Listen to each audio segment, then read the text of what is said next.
Oh my God.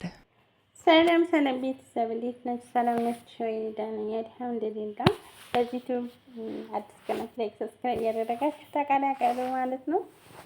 እንግዲህ ትናንትና የተለቀቀውን ቪዲዮ አይታችኋል። ያው ሁሌ እንዳዘን አንዴ ደስ የሚል አንዴ ሀዘን ነው የዩቲዩብ ነገር እና እንግዲህ በነገራችን ላይ ዱባይ እንደነበሩ ዩቲዩባቸው ቀዘቀዘ ምናምን ብቻ ብዙ ነገር ሲባል ነበረ ታድናቂዎቻቸው ማለት ነው እና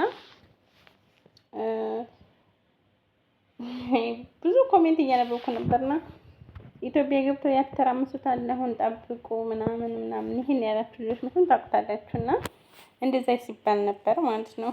ያው ሁላችንም ስለምናውቅ ኢትዮጵያ ገብተው እንግዲህ ሩታም እንደምናውቀው አርግዛለች። ወደ ቁም ነገር እየመጡ ነው።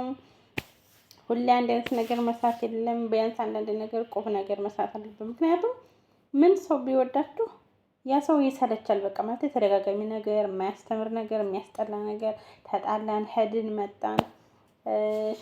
እንደውም ብዙ ኮሜንት ትናንትና ሳነብ ሻንጣ ፈረደባት በመገተት ምናምን እና አንዳንዴ የሚያስተምር ነገር ወደ ቁም ነገር ስትመጡ፣ ወደ ትዳር ስትመጡ፣ አሁን ደግሞ ወደ ልጅም ስትመጡ ከበፊቱ ያለ ነገር ብትሰሩ ምን ችግር አለው? ቢያንስ ማለት ነው የሚወዳችሁም ሰው እንደሚጠላችሁ እወቁ። በነገራችን ላይ እኔ ኮሜንት ራሱ እያነበብኩ ነበር ቲክቶክ ላይ እና በነገራችን ላይ የሆነች ልጅ ፖስት አድርጋን ይሄን ያየሁት ምን ሰው ግን አይኑ እንዴት እንደሆነ በጣም የሚገርመው በነገራችን ላይ ማለት ነው እንዴት እንዳዩት እኔ ገብቼ እንደገና ቼክ ሳደርግ ነው ዩቲዩብን ሩታ ዩቲዩብ ቻናል ተለቀቀው ላይ እስከ መጨረሻ ላይ ዩቲዩብ ነበር ገብቼ መጨረሻ ላይ አካባቢ ሳይሆን ነውና በጣም ነው የገረመኝ። እነሱ ማን ቢሆን ጥሩ ነው ሹፌሩ ወገን አብርሽ ይሄ ልብ ብላችሁ ወላሂ የሰው ላይ መጫወት ይሄን ያህል ማለት ኧረ ድራማ እንደዚህ ከሆነ ልብን ይበል በእናታቸው ማለት ይሄን ያህል ማልቀስ እንዴ! የሚወዳቸው ሰው እኮ አለ እዚህ ጋር አይደል እንዴ? ለምንድን ነው ለሰው የማታስቡት?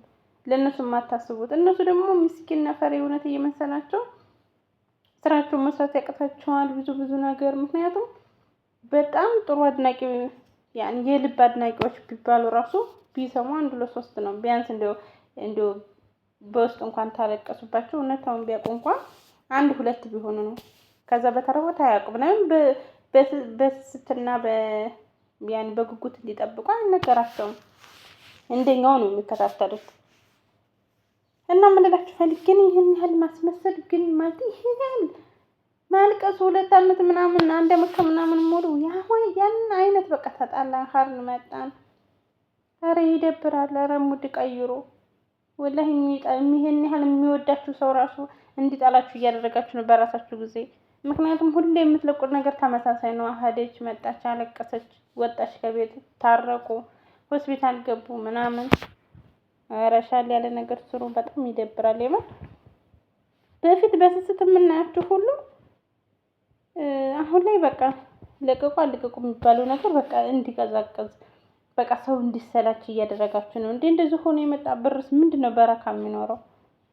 እንደዚህ በውሸት ይሄን ያህል ለቅሶ ይሄን ያህል እንደዚህ ይሄን ያህል ሩታ ደግሞ ቤተሰቧ ጋር ልትሄድ አትችልም በእንደዚህ አይነት ምክንያቱም ብዙ ነገር እንደተፈጠረ ሁላችንም እናውቃለን። ባለፈው አብርሽ ወደ ቡታጅራ ሊሄድ ያለ ጊዜ ሩታ የምትሄድበት የማትሄድበት ነገር ይበልጣል ብሎ ተናግሯል።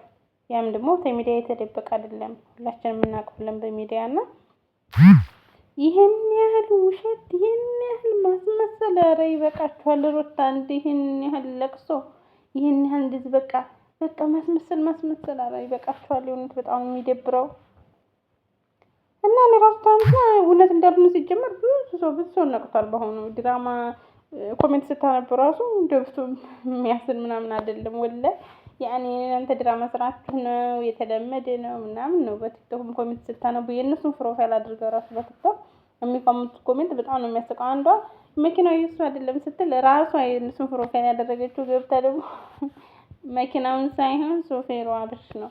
በቃ በጣም ፈታ የሚያደርጉኝ ለምን ሁሉም ይሁን ብሎ ነው እንጂ ያው ድራማ እየሰራች እንደሆነ እውነት ለማን ነው። በነገራችን ላይ በብዙ ነገር ትጋለጣላችሁ። እናንተ ጣጣ የላችሁም፣ ትቀጥላላችሁ እና ለኩል ያህል ይመቻችሁ። ግን ደግሞ አንዳንዴ ቀየስ አድርጉት፣ ይሰለቻል። ሁሌ አንድ አይነት ነገር ማለት በነገራችን እንዴት ምናምን ካልሆነ አይታይም። ለዛ ደግሞ ለምንድነው ህይወታችሁን የዚህን ያህል እንደዚህ በቃ የምታደርጉት? ኧረ በኋላ ስታዩት ይደብራችኋል። ስለዚህ አንዳንዴ ጥሩ ነገር መልካም ነገር የሚያስተምር ነገር ልቀቁ። ሁሌ ለቅሶ ሁሌ ድራማ በጣም የሚደብረው እና ለማንኛውም ሹፌሩ አብርሽ ነው ለማለት ያክል ነው ቤተሰብ